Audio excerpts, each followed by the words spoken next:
Hola, buenas tardes. Les voy a hablar sobre el socialismo raizal y el ordenamiento territorial. Entonces va a empezar con el autor, es Orlando Fals-Borda, nace en 1925, muere en el 2008. Como pueden, digamos, ver ahí sus estudios de pregrado de literatura inglesa e historia en la Universidad de Dubuque, maestría en sociología en la Universidad de Minnesota, doctorado de sociología latinoamericana en la Universidad de Florida. Profesionalmente y personalmente, pues consultor de la OEA en Brasil, posteriormente director general del Ministerio de Agricultura. Esto pues relacionado que toca temas agrarios, y eso lo vamos a ver un poquito más adelante. Participé en la fundación de la Asociación Colombiana de Sociología, fue decano y cofundador también de la Facultad de Sociología de la Universidad Nacional durante el periodo de 1959-1967, director de la Revista Latinoamericana de Sociología en Buenos Aires, promotor del primer y segundo Congreso Nacional de Sociología en 1973 y 1967, respectivamente. Como pueden ver en la parte inferior, pues están algunas de las obras del autor. Pues es un compilado muy pequeño, que él ha escrito muchas cosas. No obstante, yo quería, digamos, como dejar aquí en evidencia algunas de las obras para poder poner en contexto que, pues, que el autor, evidentemente, digamos, tiene un amplio conocimiento y compromiso con los temas agrarios, territoriales y sociales del país, como lo mencionaba. Y pues eso lo lleva también a ser considerado como el padre de la sociología colombiana. Me parece aquí importante mencionar que, por ejemplo, Moncayo dice que el autor mezcla sus posturas políticas en torno a sus obras académicas. Entonces, por ejemplo, se ve en el texto de La violencia, que fue publicado en 1962, donde el autor marca una distancia con respecto al Frente Nacional y posteriormente se involucra, digamos, como mediador del conflicto en la Marquetalia antes de que esta fuera bombardeada, ¿no? En 1964, y que como consecuencia genera la creación de las FARC, ¿no? Entonces, hay evidencia precisamente que esa obra que él hizo de La violencia, pues está relacionada con su actor político y que pues él hace mediador, entendiendo que el Frente Nacional no, digamos, no enmarcaba la totalidad de las ideologías que se presentaban en el país. También en relación con esto me parece importante mencionar que en la perspectiva histórica del texto que vamos a hablar, que es sobre la sociología raizal y ordenamiento territorial, socialismo raizal, perdón, y ordenamiento territorial, está enmarcada en las elecciones locales que se hicieron en el 2000 y de las cuales Falsborda como que menciona en repetidas ocasiones. Listo. Entonces también este libro tiene como objetivo resaltar la importancia que están cogiendo las regiones para el ordenamiento en Colombia, mientras hace frente a la política tradicional que ha entorpecido un poco este proceso de regionalización, obviamente marcado por unos intereses políticos y privados ahí detrás.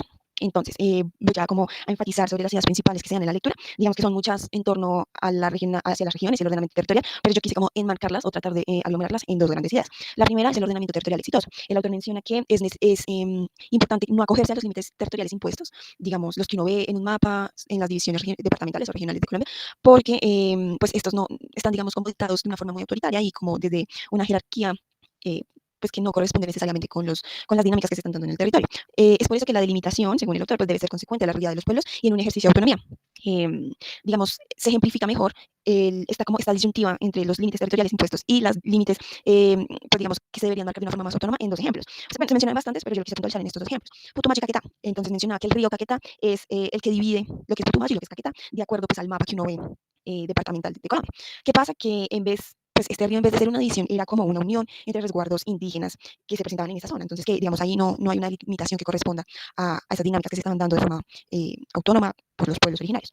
De forma similar está el de Huila y Tolima, también es como esa división que hay entre el departamento de Huila y Tolima a raíz del río Magdalena, que no tiene como que sí, como que no tiene en cuenta que precisamente ambos departamentos comparten unos regionalismos y unas culturas y unas costumbres alrededor de la cuenca del río Magdalena, pues conjuntan, ¿no? O sea, lo comparten y en vez de, digamos, un punto de visión, nuevamente es un punto de unión y que acá eso no se tiene en cuenta en el mapa, eh, pues, que uno ve.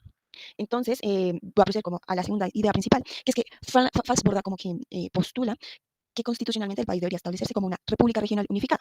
Ello con base en que había o hay una identidad popular que establecía a Colombia como un país de regiones, ¿no? Entonces, culturalmente, ya nosotros sabemos que los paisas son diferentes a los boyacenses o que son diferentes a los de la zona del Pacífico. Sí, o sea, como que ya hay un imaginario colectivo sobre que hay unas diferencias regionales en el país. Entonces, pues tiene, digamos, esta configuración de una república regional, tiene como propósito velar por un equilibrio regional para descentralizar, digamos, a las regiones de una manera más eficiente y también poder construir unas instituciones mucho más sólidas. Eh, Listo. Y los elementos que partirían o serían esenciales para esta República Regional Unificada serían las entidades territoriales indígenas, las provincias y las regiones. Esto también, digamos, en el marco de lo que les decía, que era como un equilibrio, porque, o sea, como que era más fácil o más eficiente tener una autoridad político-administrativa de esta manera. Listo. Entonces, digamos que Falsborg, igual, respetando este primer punto, ¿no? De donde precisamente deben ser las personas originarias y las personas que habitan los territorios las que deben hacer sus límites y sus delimitaciones, las regiones, las provincias. Respetando eso, igual Falsborda, digamos que plantea o visualiza algunas regiones de acuerdo, digamos, a su metodología de investigación su metodología de investigación y acción participativa, que, digamos, observa algunos hechos que ya se han evidenciado y los plantea o los coge también como de base para estos planteamientos de regiones. Entonces, la primera es la región Amazonía, que sería, según Falsborda, pues los departamentos de Amazonas, Bautés, Putumayo y una parte del Caquetá. Eh, Permítame un segundo.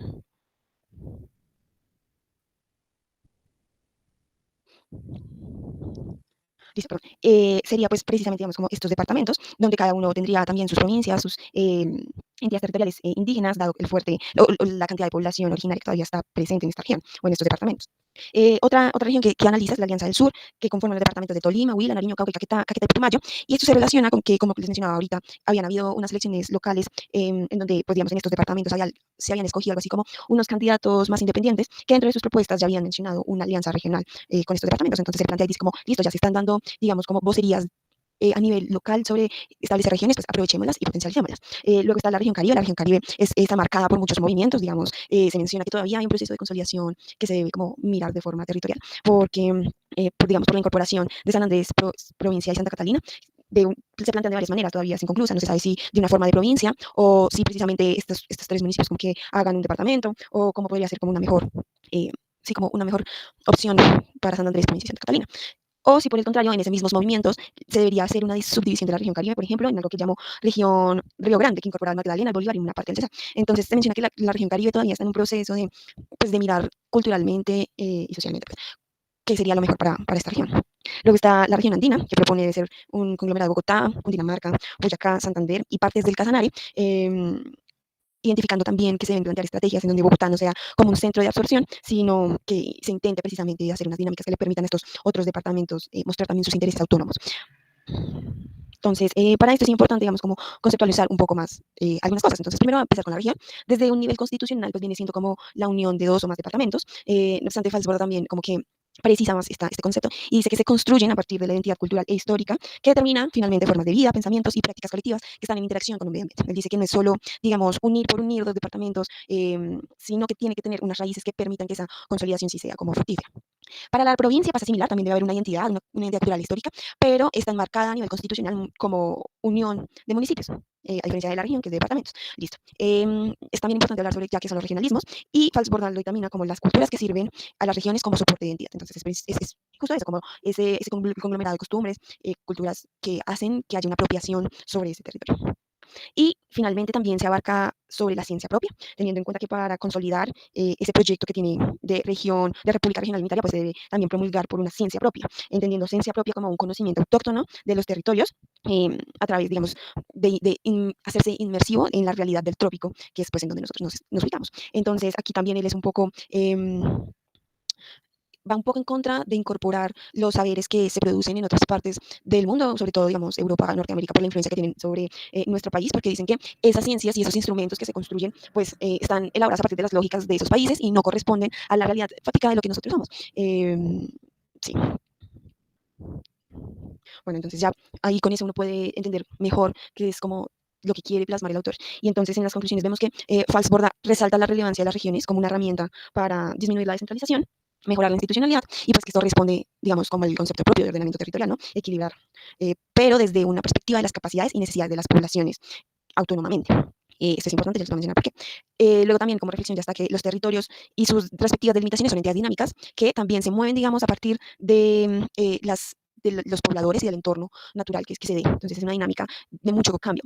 Y frente a este tema, entonces nosotros, o yo problematizo que digamos, en esta disyuntiva que les mencionaba ahorita sobre o sea, las limitaciones que se dieron desde, desde una forma como muy autoritaria y su diferencia con las limitaciones o limitaciones de las poblaciones es que se ejemplifican mucho en los ríos, ¿no? Entonces yo les mencionaba como el río Caquetá, el río Magdalena, ¿sí? Entonces como que se evidencia que estos cuerpos de agua fueron marcados como fuentes de división, cuando para los pobladores y las personas que estaban ahí eran lo contrario, ¿no? Eran fuentes de unión. Entonces, pues, esto es problemático porque pues, ahí hay una ruptura total de lo que vemos en un mapa sobre lo que es Colombia, sobre pues, a niveles, digamos, ya locales y territoriales, lo que en efecto es Colombia y sus dinámicas. Listo. La otra es que Falsborda se distancia y cuestiona los ideales de desarrollo y también de desarrollo sostenible, digamos. Nosotros solemos ver el desarrollo sostenible como, digamos, como algo que cambia un poco esa dinámica tan economicista. No obstante, Falsborda dice desde el principio que no, que el desarrollo sostenible también termina siendo única y exclusivamente una idea pues, de los países del norte, Estados Unidos, Europa, y que tiene como fin el consumo, a pesar de que sea desarrollo sostenible, desarrollo económico solamente, entonces que como les mencionaba, eso no responde mucho a los valores identitarios de lo que es Colombia y las regiones. Entonces, por eso también aquí arriba mencionaba que el ordenamiento territorial, el equilibrio que busca Falsborda, es más sobre las capacidades y necesidades de las poblaciones que persiguiendo, digamos, unos ideales o unos indicadores de crecimiento económico. Y finalmente, pues digamos que esta es como una reflexión muy introspectiva, es que el autor tiene una habilidad de citar al lector mientras plantea las regiones, digamos, uno va leyendo como región amazónica y él va constituyendo cómo podrían ser las provincias, las entes territoriales indígenas, y uno en esa lectura pues es capaz de visualizar espacialmente el territorio nacional y como que sí visualizar esa idea de república regional unitaria. Entonces, pues también es una habilidad del autor. Y pues ya eso sería. Gracias.